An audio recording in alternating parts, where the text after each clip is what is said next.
ಶರಣು ಶರಣಾರ್ಥಿ. ನಿಮ್ಮ ಶರಣು ವಸ್ತ್ರದ ಇವತ್ತು ಶಾಬಾದ್ ತಾಲೂಕದಲ್ಲಿ ಇರ್ತಕ್ಕಂಥ ಶಾಬಾದ್ ತಾಲೂಕಿನಲ್ಲಿ ಬಂಕೂರು ಅಂತಕ್ಕಂಥ ಗ್ರಾಮದಲ್ಲಿರ್ತಕ್ಕಂಥ ಒಂದು ಉದ್ಭವ ಗಣೇಶನ ಒಂದು ದಿವ್ಯ ದರ್ಶನವನ್ನು ನಾನು ತಮಗೆ ಮಾಡಿಸ್ತಾ ಇದ್ದೀನಿ. ಈ ಒಂದು ಗಣೇಶನ ವಿಗ್ರಹವನ್ನು ತಾವು ನೋಡ್ಬೋದು. ಇದು ಸುಮಾರು 12 ಫೀಟ್ರಿಂದ 13 ಫೀಟ್ ಅಗಲ ಮತ್ತು ಸುಮಾರು 12ರಿಂದ 13 ಫೀಟ್ ಉದ್ದ ಇರತಕ್ಕಂಥ ಈ ಒಂದು ಭವ್ಯವಾಗಿರ್ತಕ್ಕಂಥ ಉದ್ಭವ ಆಗಿರ್ತಕ್ಕಂಥ ಗಣೇಶನ ನಾವು ಮೂರ್ತಿಯನ್ನು ನಾವು ಇಲ್ಲಿ ನೋಡ್ತೀವಿ.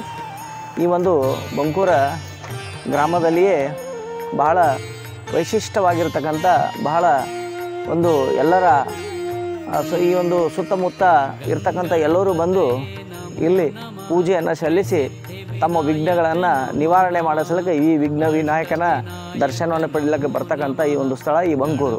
ಈ ಬಂಕೂರಕ್ಕೆ ತನ್ನದೇ ಆದಂಥ ಒಂದು ಇತಿಹಾಸವಿದೆ.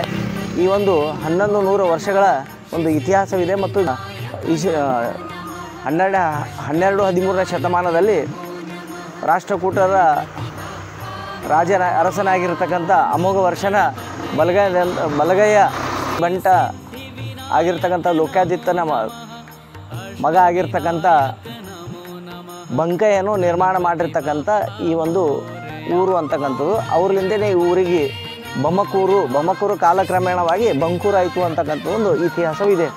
ಈ ರೀತಿ ಈ ಒಂದು ಗಣೇಶನ ವಿಗ್ರಹದ ಹಿಂದೆ ಕೂಡ ಬಹಳಷ್ಟು ಒಂದು ಪೌರಾಣಿಕ ಹಿನ್ನೆಲೆಗಳನ್ನು ಇರ್ತಕ್ಕಂಥ ಒಂದು ರಾಮ ಸೀತಾ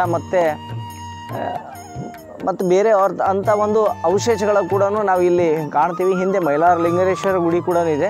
ಈ ಒಂದು ಬಂಕೂರದಲ್ಲಿ ಬಹಳಷ್ಟು ಪವಿತ್ರವಾಗಿದ್ದ ರಾಮಲಿಂಗೇಶ್ವರನ ಗುಡಿ ಇದೆ, ಈಶ್ವರನ ಗುಡಿ ಇದೆ, ಜೈನ ಬಸದಿಗಳಿದೆ. ಈ ಒಂದು ಗ್ರಾಮ ದೇವತೆಯಾಗಿರ್ತಕ್ಕಂಥ ಕೆರೆಮಾಯಿಯ ಗುಡಿ ಕೂಡ ಭಾಳ ಇದೆ. ಈ ರೀತಿ ಬಂಕೂರು ಒಂದು ಇತಿಹಾಸದಲ್ಲೇ ತನ್ನದೇ ಆದಂಥ ಒಂದು ಐತಿಹಾಸಿಕ ಮತ್ತು ಪೌರಾಣಿಕ ಹಿನ್ನೆಲೆಯಲ್ಲಿ ಇರ್ತಕ್ಕಂಥ ಈ ಒಂದು ಗ್ರಾಮ.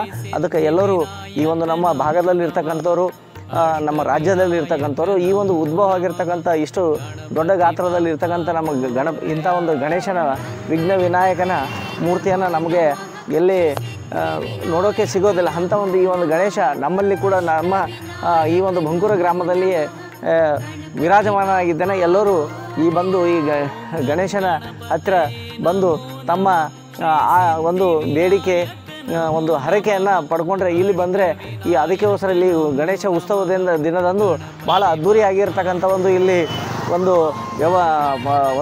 ಅದ್ಧೂರಿಯಾದಂಥ ಜಾತ್ರೆ ಥರನೇ ಇಲ್ಲಿ ಒಂದು ಆಚರಣೆಯನ್ನು ಮಾಡ್ತಾರೆ. ಈ ರೀತಿ ಹಲವು ವಿಶೇಷಗಳಿಂದ ಕೂಡಿರ್ತಕ್ಕಂಥ ಈ ಒಂದು ಬಂಕೂರ ಗ್ರಾಮ. ಎಲ್ಲರೂ ಬನ್ನಿ, ತಾವು ಬನ್ನಿ, ಇತರರು ಕರೀತಾನೆ.